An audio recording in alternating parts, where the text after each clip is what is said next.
आप लोग इस चीज पर ध्यान देते नहीं हो। ये देखते हो ये माया की छाया है, इसी छाया में फंस जाओगे, उलझ जाओगे और इसमें समय पूरा हो जाएगा। और इस पेट भरने के लिए, पेट तो आपका भरेगा ही, वो तो आपकी प्रारब्ध मिली है। अरे बच्चे बंद करो, इसको क्यों कर दिया? ये ही मकान मालिक ये मनुष्य रूपी मकान को ले लेगा। जब समय पूरा होगा तो मकान मालिक सिपाहियों को भेज देगा कि जाओ मेरा मकान खाली करा लो। तो सिपाही आएंगे और फौरन आपको एक कागज दिखा देंगे कि मकान खाली करो। तो मन को, बुद्धि को, चित्त को, प्राणों को, जीवात्मा को शरीर से निकाल बाहर। और जब ये शरीर जमीन पर गिरेगा तो इसमें कपड़े डाल दोगे, गांव के बाहर ले जाओगे, लकड़ियों पर रख के जला दोगे। ये आपकी खेती, ये मकान, ये बच्चे, ये साथी, ये घर का सामान, ये सब का सब पड़ा और ये भी जला करके राख कर दिया। तो ये बताओ कि तुमने जो कुछ भी जमा किया तो इस शरीर के लिए किया और शरीर जला दिया गया। तो जीवात्मा के लिए आपने क्या किया? दिन में काम करो खेती का, दुकान का, और शाम को आओ बच्चों की सेवा करो। ये दोनों धर्मों को पूरा निभाओ। 15-20 मिनट तक मनुष्य रूपी मंदिर में भगवान का सच्चा भजन तुम यदि रोज करोगे तो भवसागर रूपी नदी से ये जीवात्मा पार उतर जाएगी। नहीं तो बड़े बड़े कष्ट आ रहे, पारिवारिक कष्ट, सामाजिक कष्ट, देश के कष्ट, देश की लड़ाई, समाज की लड़ाई, परिवार की लड़ाई, परिवार का धोखा, समाज का धोखा, देश का धोखा और उससे तमाम बीमारियां जिससे घर घर हर मनुष्य पीड़ित है, हर मनुष्य परेशान है। तो घर की व्यवस्था बिगड़ जाएगी तो घर अशांत, समाज की व्यवस्था बिगड़ेगी तो समाज अशांत, देश की व्यवस्था बिगड़ेगी तो सारा देश अशांत हो जाएगा। तो ये ऋषियों, मुनियों, साधु संतों, महात्माओं की ये भूमि, जब अधर्म होता है, जब धोखा होता है, जब बेईमानी होती है, जब चोरी होती है, मारपीट होता, जब हिंसा होती है और जब पाप बढ़ जाता है, तो इन पापों को क्षय करने के लिए वो परमपिता परमात्मा अपनी विशेष शक्तियों को भेजता है। फिर से एक नया काम होगा, एक नई व्यवस्था होगी, परिवार की, समाज की, देश की। अब तो इस समय पर तुम्हारा सबका सहारा टूट गया। इस पेट को भरने के लिए कितना धोखा देते हो, कितना झूठ बोलते हो, कितनी बेईमानी करते हो, क्या क्या चोरी करते हो, किस किस को तुम मारते हो, किस किस का तुम ले लेते हो। इस पेट के लिए तुमको ये नहीं मालूम कितने जन्मों का पुण्य था। उस पुण्य से आज तुमको मनुष्य शरीर मिल गया और जीवात्मा को भवसागर रूपी नदी से पार उतारनी चाहिए। फिर तुम इस मनुष्य शरीर को सबसे महान और ऊंचा नहीं समझते हो। भगवान ने जन्मजात का तुमको अधिकार अमीर गरीब बनने का नहीं दिया।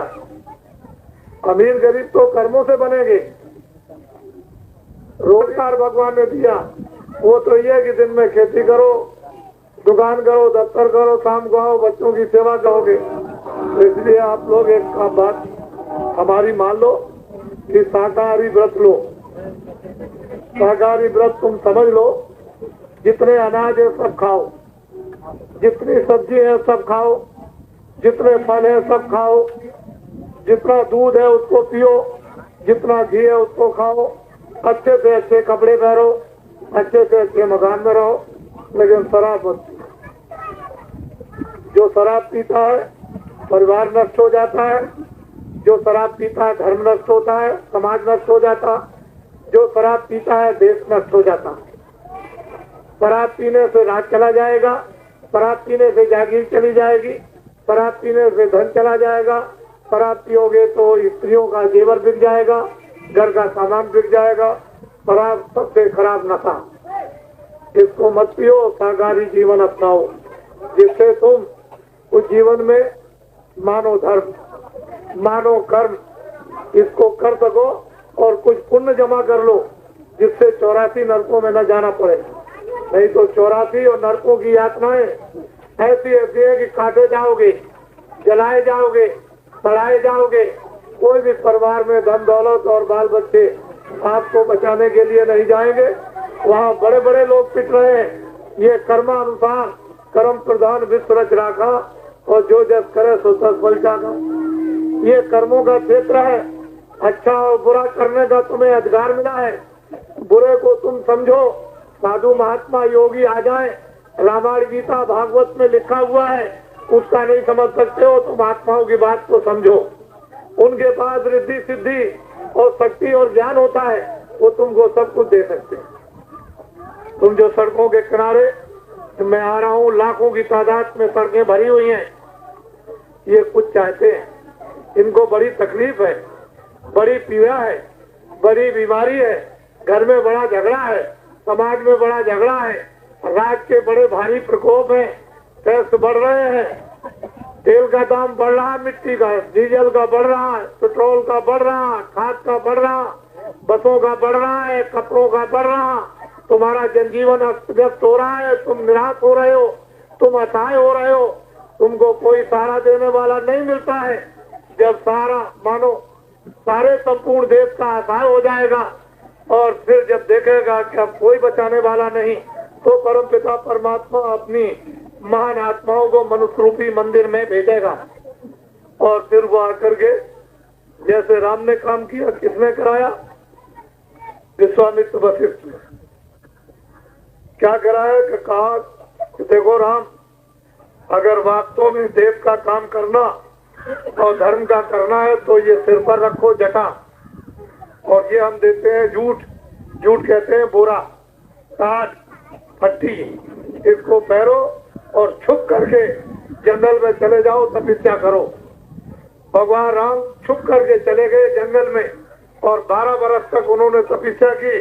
उससे रिद्धि सिद्धि शक्ति और जब ज्ञान प्राप्त हुआ तो 2 वर्ष में जाकर के फिर उन्होंने अपना प्रबंध किया और ऐसे बड़े, जब वो त्रेता समाप्त हो रहा था तो रावण को मारा। रावण को मारकर, निशाचरों को मारकर, अत्याचारियों को मारकर एक धर्म की स्थापना की और बहुत दिनों तक सुख शांति समृद्धि और हम लोग सब लोग अपने अपने परिवार में भरपूर संपन्नता में आदर सत्कार और प्रेम के साथ सत्कर्मों को ईश्वर भरत भजन और आचरण करते रहे। हम लोग सब दुखों से निवृत्त हो गए और फिर जब ऋषियों मुनियों के आदेश उपदेश को छोड़ दिया और फिर बुरे काम में लग गए तो पापों का फिर मनुष्य रूपी घड़ा भरने लगा। फिर बीमारियां, परेशानियां, अत्याचार, धोखाधड़ी ये फिर होने लगा। तो फिर उसके बाद कृष्ण आ गए तो उन्होंने कहा दुर्वासा ने कि ये लो बलकर बस पहरो और इस भेष को बदल करके तुम बाल बालों को जगाओ। बलकर बस था टाट बोरा, तुमको तो अभी मालूम कुछ है नहीं है। तो असली चीज यह है कि समय से परिवर्तन होता है, देश असहाय हो गया, आप बिल्कुल कोई आपका सुनने वाला नहीं, कोई पूछने वाला नहीं है, इसलिए आप इस समय पर बड़े आतंकित हो। और मैं आपको विश्वास दिलाता हूँ, किसान हमारे जो देश में सबसे ज्यादा है वो सबसे बड़े मुसीबत में है।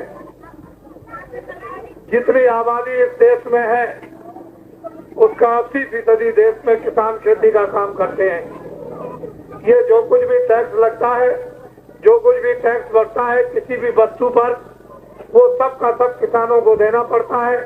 जितना भी आंदोलन, तोड़फोड़, हड़ताल, मकान, बसें, कारखाने जितने भी जलाए जाते हैं, स्कूल जलाए जाते हैं, इन सब का नुकसान हमारे देश के किसान देते हैं और कोई नहीं देता। और किसानों की तरफ में कोई भी देखता नहीं, न किसानों की कोई चीज सुनता है कि हमारे देश का किसान किस तरह से उठ करके अपनी जगह पर आएगा और वो अपनी खुशहाली का, अपने बाल बच्चों के पालन पोषण का किस तरह स्थान ग्रहण करेगा। इसकी तरफ किसी को देखने की जरूरत नहीं। सब लोग आंदोलन में लग गए, सब हड़तालों में लग गए, सब तोड़फोड़ में लग गए, सब निंदा में लग गए और गाली गलौज में लग गए। आपकी बात वहाँ कौन सुन सकता है? हमने भी अंग्रेजों का जमाना देखा था, हमने भी राजाओं का जमाना देखा था। उस समय पर बड़े अच्छे लोग थे, बड़े धार्मिक लोग थे, बड़े सच्चे लोग थे, बड़े ईमानदार लोग थे, बड़े न्यायकारी लोग थे। आपस में प्रेम था। सब लोग उठकर सुबह ईश्वर भजन आराधना किसी देवी देवता की या रामायण गीता की करते थे। सब लोगों को ये बोध था कि ये बुरा है, ये अच्छा है। हम होता था, छोटों से प्यार करते थे। और उस समय पर अंग्रेजों के जमाने में 1 रुपए का 12 पसेरी गेहूं और 12 पसेरी चना और 12 पसेरी गुड़ बाजार में बिकता था। 1 रुपए का 60 किलो। आप इतनी मेहनत खेतों में नहीं करते थे। फसल पर आपने समय पर मौसम पर आपने अनाज बो दिया और चुपचाप घर में रहते थे। उत्र पोषण के लिए आपको सब चीज बाल बच्चों की परवरिश के लिए मोटा और महीन मिल जाता था और आपका जीवन स्वच्छ और साफ था। अब तो इस तरह मेहनत करते हो। पहले 1 कमाता था 10 खाते थे, अब 10 कमाते हैं 10 नहीं खा सकते। बड़ा परिवर्तन हुआ। न इतनी बीमारियां थी, न इतनी चोरियां थी, न इतनी डकैतियां थी, न इतनी बेईमानियां थी, न इतने झूठे मुकदमे थे, न इस तरह की कचहरियां थी। एक बहुत गांव में सीधा साधा हमारा न्यायालय होता था। गांव के पंच इकट्ठे हो जाते थे बड़े बूढ़े, और कोई गलती होती थी तो फौरन उसका